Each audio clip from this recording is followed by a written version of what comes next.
Joe, what's up? What up? I You don't know. called me out, so I felt obligated. Wait, are you Freddie or Teddy or whatever their name is? No, no, not in YouTube chat. Jimmy. Wait, who did I call out then? I'm just one of the mega chuds, I guess. Hey, what's up? How you doing? Just watching this stream. Nice. So you're not? Are you rooting with the Proud Boys, or are you just more of a general pro-Trump kind of? I would say the Proud Boys are. I don't know. I'm not with them. I would say. Well, that's good. I would think that they're the equivalent of what I would assume Antifa is for a lot of people on the left, and Based? tend to give people tend to give that side a bad look. I don't suppose I could sell you on Antifa, could I? What do you think the odds of that are? The odds of you selling me on the organization or the term being anti-fascist? Yeah, let's say well, it's not really an organization. Let's say the practice of Antifa, showing up at counter protests and like black being outfits. part of their little whatever you have to get from them to join their little groups, right? Well, you don't have to do much. Back when I was in college, I did some work with I don't know. There's no term for it that doesn't sound LARPy. Like not division. I don't know. Just people of similar interest. And a lot of it like was a little social group. Yeah, like a social club, like a book club, but with even less of an organizational characteristic. Most of it was just food running, though. Well, things weren't as tumultuous back then. Like there weren't protests every day the way there are now. So. Right. Yeah. I suppose. But it was like moving food around. There was stuff we did for the homeless. Fascism takes many forms. You gotta stay on top of that shit. People not being able to eat, also fascism. It's pretty cringe. Yes, I would agree. Well, then where do you stand on them sort of and their people that are in that sort of group? I won't say Antifa as an organization, but what about them sort of shutting down people's ability to voice their opinions? What do you mean by that? Typically when I see videos, we'll just say that, of like Antifa debating or having a discussion, it just turns into a shouting match of ad homs.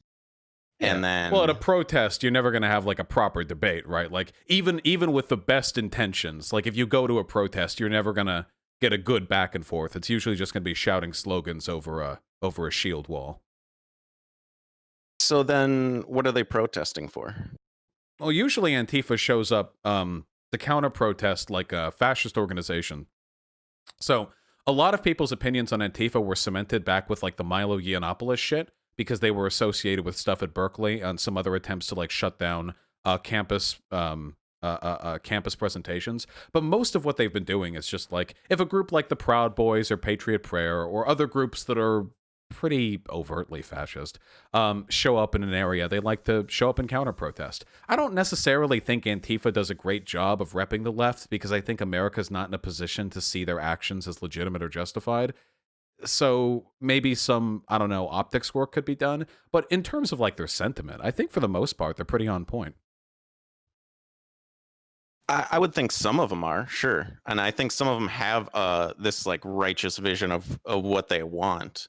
But at the same time, you have people that maybe they're not Antifa. Maybe they just claim that they are and they're anarchists and they're just there to start shit. But it seems like Antifa doesn't have a problem with that.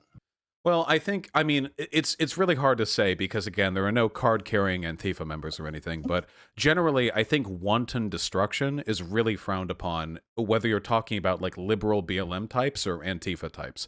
I've never, certainly with the people that I've spoken to, I've never seen somebody who was just like, yeah, dude, just fucking burn it all down. Usually, the most aggressive Antifa types are more about, like, directing property damage against like cop cars and stuff like that, which I think is a little more defensible conceptually than torching private businesses. The arson and looting tends to be done sort of stochastically by the feisty people in like a given neighborhood. I can't tell, like I don't know if they're Yeah. Yeah. associated with Antifa, but generally I don't think it's really a good thing. I think we shouldn't focus on it too much though. Like the property damage done by BLM and all the associated riots and all that pales in Mhm. comparison to the damage done to these communities through like more systemic means. So I'd rather focus on the big picture, you know?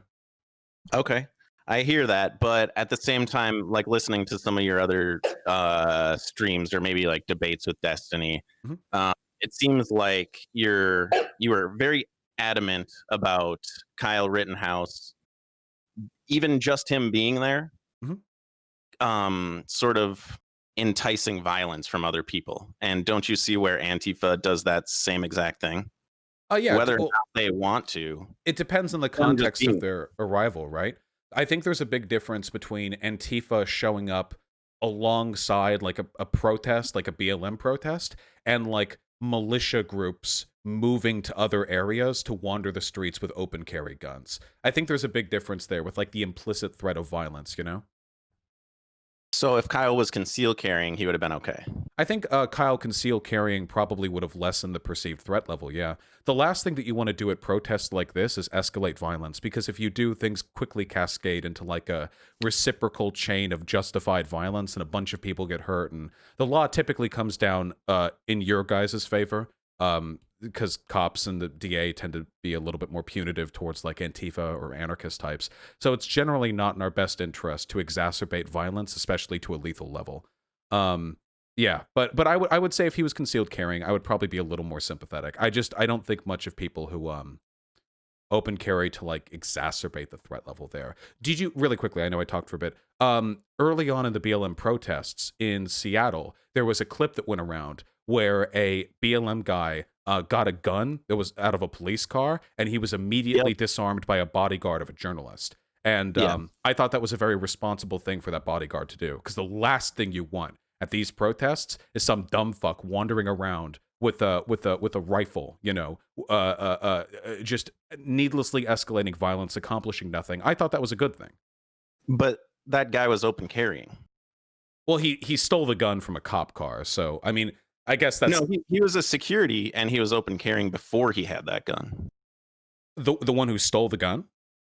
No, the one who took the gun from the guy who stole the gun Oh was yeah, open carrying. oh yeah. I'm more fine with that. He was acting as a bodyguard. I think that I trust him more than a random civilian to uh Well, what if exercise. Kyle thought he was a bodyguard? What if he was security, you know? He thought he was security in the same sort of way. Well, Maybe he wasn't no. hired. He was a militia guy. There's a bodyguard is an employee. He's a job to perform. There's security training and background checks you have to go through. He was a 17-year-old. He illegally had that gun. Like the degree of like social responsibility was just not there, you know? So would you say let's say he's from Wisconsin, right? Or no, he's from Illinois. Yeah, I Um think. and he I understand is like a avid gun enthusiast, right? So Sure. I would assume he knows how to handle his But weapon, you got to just know like a there's a security difference. guard would. A 17-year-old showing up with an illegal firearm to act as a militia group at a protest is very, very different from a bodyguard who's contractually obligated to defend like their employer. I think there's a huge difference there when it comes to the like reasonable understanding of a person's like level of responsibility and knowledge of their firearm use. All right. Like, wouldn't you agree? Like I don't know. If I was at a protest or something, my reaction would be completely different if I saw like a guy in a suit holding a gun standing next to a journalist versus like a guy in militia gear just wandering around. Even if we're ignoring like the him being 17, you know, the difference there is massive. One of those people I know is fulfilling their job. They have a contractual obligation to use that firearm to defend their contract. Like that, it's very different Okay. to me. Okay, so if he let's say he's 18 and he was in some sort of agency where he was security, he was hired security, Mhm. then it would be okay. Yeah, well, if it was his job, then I would certainly treat it differently. Yeah, I don't necessarily think that would change like the legal context of his case for self defense. Um, But I do think that it would change the degree of responsibility that he had to be there, his level of justification. I think that traveling like to a protest to act as a militia is a very, very, very high level of like instigatory threat. You know, that I frown upon with a very severe expression on my face. But at the same time, I could say that about the violent people of Antifa. Sure, if they showed up to antagonize with like open carry, yeah, I would agree with that. But Antifa doesn't just show up to wander the streets during Proud Boy rallies. Like you don't see Antifa doing that. They don't show up with guns and then just wander the street wishing a motherfucker would. Well, Antifa isn't don't bring guns. They stick together and they stick with the broader counter protest, which definitely changes the relationship they have to like threat escalation. so the guy that where was it in Portland who shot that guy? Um, he wasn't out looking for that, or was he not Antifa? Oh no, that guy totally could have been Antifa. I saw the clips of that.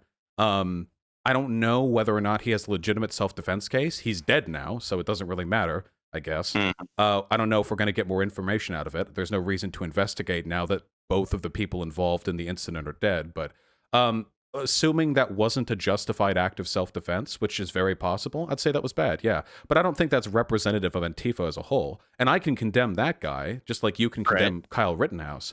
Right. While recognizing that there was a difference with the broader tendencies of the movement. I think that the Proud Boys encourage that kind of behavior. In the group chats, they talk about killing people. The group was founded on political violence, whereas Antifa has always been about resisting fascism. There's a different tendency amongst their members. Well, yeah, like I said, I'm not like a Proud Boy, little toady or whatever they're called, but so I don't know too much about like their history or you know what they really stand for, other Yeah. than what I see uh, on videos.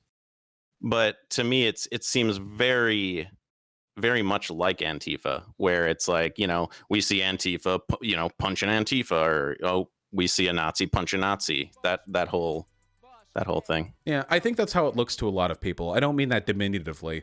One of the things, I mean, when you're actually on the ground, the difference is pretty pronounced. When it comes to the people on the right's like open advocacy for like murder and violence, or when it comes to the fact that Antifa generally don't bring firearms, or they tend to stay in blocks as opposed to wandering as individuals, which increases the threat level massively. If you wander as an individual, the likelihood of an altercation is way higher than if people stick to their groups.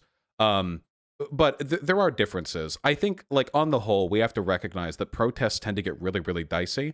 And sometimes you have to step back and look at, like, the broader intention. And I know that if I look at the average Antifa member, it's probably going to be some, like, college kid who's fucking hopped up on Ritalin, but who really cares about this country and about fascism, about the well-being of their compatriots.